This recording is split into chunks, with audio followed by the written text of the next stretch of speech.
Olá, estamos aqui no canal da Lu. Que alegria poder falar com vocês. E hoje nós vamos falar sobre o tema pausa. Eu já queria ter falado sobre esse tema alguns meses atrás, relatando algumas pausas que eu precisei fazer na minha vida. Mas nesses últimos 2 meses eu realmente tive que fazer uma pausa inesperada e eu gostaria muito de relatar para vocês essa experiência e o que eu tenho aprendido com todo esse momento que eu tenho vivido. Falando um pouco sobre pausa, né, eu sempre me lembro dos workshops com Vencedores por Cristo, onde a gente sempre estava nas igrejas falando um pouco sobre música, e sempre o nosso líder musical naquela época, o Cláudio Rocha, ele falava da importância da pausa. E nesse momento eu pedi ao meu amigo Matheus que pudesse me mandar um textozinho falando um pouco sobre o que é uma pausa, e eu gostaria de falar para vocês. As pausas possibilitam, dão uma conformação, contorno real à música, fazendo com que as melodias e padrões rítmicos apareçam de uma maneira natural, não sendo somente sons contínuos, intermitentes ou curtíssimos, além de possibilitarem um respiro, para que o músico não fique tocando durante toda a peça musical. Do mesmo jeito, eu posso falar que nós precisamos de pausa para a gente viver, né? Pausa no respiro, pausa na comunicação. Então, quantas situações que nós temos que usar esse argumento, né, de uma pausa para a gente poder dar continuidade. Mas eu precisei fazer uma pausa na minha vida há mais ou menos 2 meses, quando eu comecei a ter alguns sintomas diferentes do que eu estava vivendo.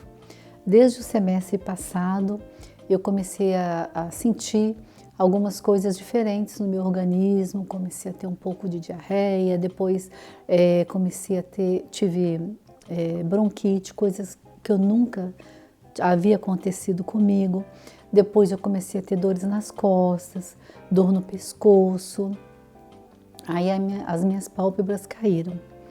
E nesse momento, relatando com meus irmãos, né, o que estava acontecendo, uma das minhas irmãs, a Leida, lembrou, né, que esses sintomas o meu irmão mais velho estava tendo e que ele havia passado por essa doença que se chama miastenia gravis.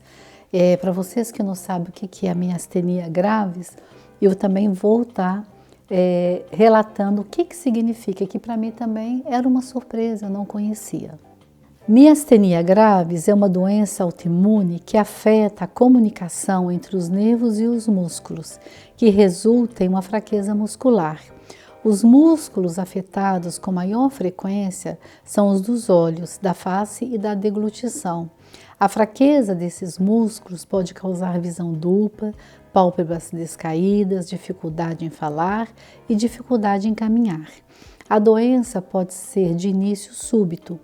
Em muitos casos, as pessoas afetadas apresentam aumento de volume do timo ou desenvolvem um tumor no timo. Comigo, praticamente todas as coisas aconteceram, só não tive visão dupla. E para mim, nesse momento de crise, o que eu mais pensava era assim, que eu gosto muito de falar, né? E eu falei, como que eu vou deixar de falar, né? A voz embolada, eu gosto de cantar, eu gosto de estudar a Bíblia com as pessoas, aconselhamento. E isso veio assim, naquele momento, um pouco de aflição. Como seria isso na minha vida? Porque eu estava sentindo todos esses sintomas. E eu fui até o meu médico de família, né? Quando a minha pálpebra caiu. E ele falou, Lu, vamos marcar um oftalmo para a gente fazer o seu exame de fundo de olho, para a gente ver como que está o seu glaucoma. E ao chegar lá, a oftalmo falou, não, vai para o pronto-socorro e aí lá você vai passar pelo neuro e ele vai fazer uma avaliação. Fui para o pronto-socorro aqui em Rímini, fui muito bem atendida, passei a noite ali e no dia seguinte eu fui examinada pelo neuro e ele me deu algumas indicações, eu relatei o que também havia acontecido com meu irmão, o que me ajudou muito no diagnóstico. Ele pediu então para eu aguardar e ver quais seriam os próximos passos. Quando passaram uns 10 dias, a coisa já estava assim muito difícil, muitas dores. eu praticamente não conseguia caminhar um quarteirão, andava encurvada, as pálpebras caídas, tudo muito difícil. Aí eu voltei para o pronto-socorro e lá eu fiquei internada por 13 dias no hospital aqui de Rímini. Esse foi um processo de Deus trabalhar muito na minha vida, porque Deus me presenteou, né, nos meus primeiros 6 dias de estar num outro setor, que não tinha vaga na neurologia, e ali eu pude ficar só. Foi um momento muito bom de avaliação, não de solidão, mas de solitude com o meu Deus.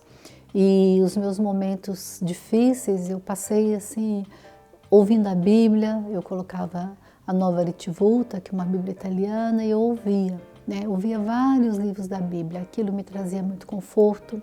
Eu ouvia boas mensagens, eu ouvia vídeos assim de encorajamento. Então foi um tempo assim de muito aprendizado, e onde muitas vezes eu estava ali só, né? Recebia só as visitas da minha família, dos meus amigos, mas alguns momentos eu estava só. E ali foi um momento de reflexão, né? De avaliação e de ver como que seria a vida daqui para frente. E uma das coisas difíceis, né, que para mim aconteceu é que eu não conseguia me movimentar, eu não conseguia fazer assim com o braço, eu não conseguia pentear meu cabelo, e escovar o dente era um evento. Então eram assim coisas que eu nunca havia passado. Mas em todo momento eu pedi a Deus que pudesse me dar força e que em nenhum momento eu pudesse negá-lo como meu Senhor e Salvador. Essa foi a minha oração que eu fiz quando aceitei a Jesus como meu Salvador, quando eu tinha 15 anos, que eu nunca pudesse deixar de amá-lo, de servi-lo da melhor forma possível. E para quem me conhece sabe que eu amo servir a Deus, eu amo servir na igreja, eu amo servir em missões.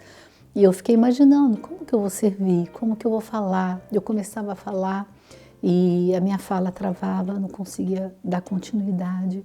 Falei, como que eu vou estudar a Bíblia com as pessoas? Como que eu vou cantar na igreja, que eu gosto tanto? Então essas coisas vieram muito à minha mente.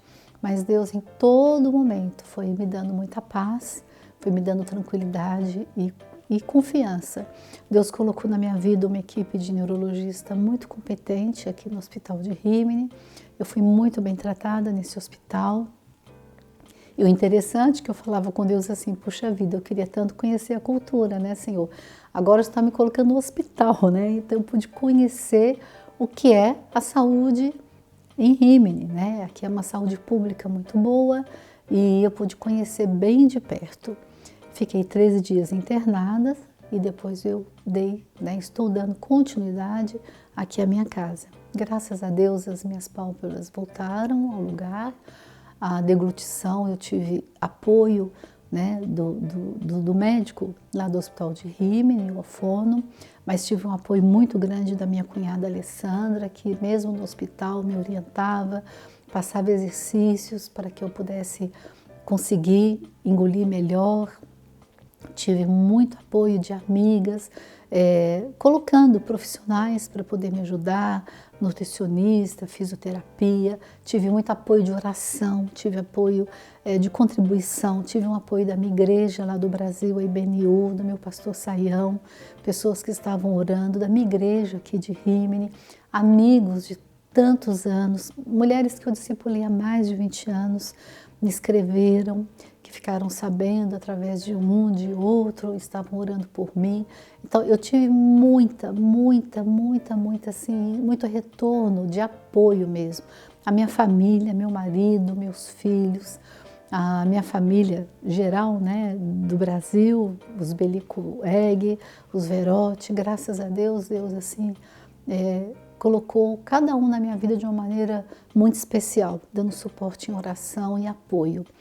E eu hoje, né, dia 28 de dezembro, eu me internei e depois, dia 28 eu me internei, então já tem um mês, né, que eu já estou me tratando em casa, vendo muitas melhoras, eu estou conseguindo caminhar melhor, já faço caminhada aqui no calçadão. Fiquei 2 meses sem ir à igreja, pretendo esse domingo ir na igreja. e voltando às atividades aos poucos. Estou consciente que eu não vou poder voltar como era antes, né? Porque é uma outra vida, por mais que a gente fale é uma vida normal, não é uma vida tão normal assim, porque o número de medicações são muitos, a rotina tem que mudar, e tudo isso é uma reinvenção e que eu tenho colocado diante do altar de Deus para que Ele possa me direcionar. Essa próxima semana eu quero voltar à escola, ver se eu consigo continuar, né, dar a continuidade no meu curso que eu estou fazendo, e aos poucos fazendo todas as adaptações necessárias. Hoje eu tenho me alimentado bem, tenho podido falar, como eu estou gravando aqui esse vídeo. A voz para cantar ainda não sei, vou ver como é que vai ser domingo. A voz ainda é rouca, né? Justamente por causa da deglutição, tudo isso. Então, é algo que eu vou ter que adaptar. Mas naquele momento também, nos momentos no hospital, eu lembrava de tantas pessoas limitadas, né? Muito limitadas, muito mais do que o que Deus continuava usando. E eu queria no meu coração, e eu quero no meu coração continuar a ser usada por Deus. E eu sei que Deus vai fazer isso na minha vida. Então hoje eu queria relatar isso para vocês, primeiro para agradecer as pessoas que oraram por mim, também falar para vocês que nem estão sabendo, para que vocês possam orar. E eu sei que, como a Bíblia fala que nem um fio de cabelo cai da nossa cabeça sem a permissão de Deus, eu creio que isso é permissão do Senhor. E eu quero usar esse momento também para glorificar a Deus, para ajudar outras pessoas com essa mesma doença, familiares, para poder encorajar pessoas. Porque eu sei que um dos dons que Deus me deu é o encorajamento, e eu quero continuar encorajando. E hoje a pessoa que mais, né, Deus está trabalhando é na minha vida, para que eu me encoraje nele, para que eu não perca nunca a minha fé, para que eu não perca a minha esperança e que a minha fé possa também encorajar outras pessoas. Esse aqui é o canal da Lu. Queria pedir para você que não se inscreveu ainda no meu canal, que você se inscreva. É uma forma de você me ajudar, ativar o sininho e você vai receber outros vídeos que a gente vai estar fazendo. Um grande abraço e até a próxima.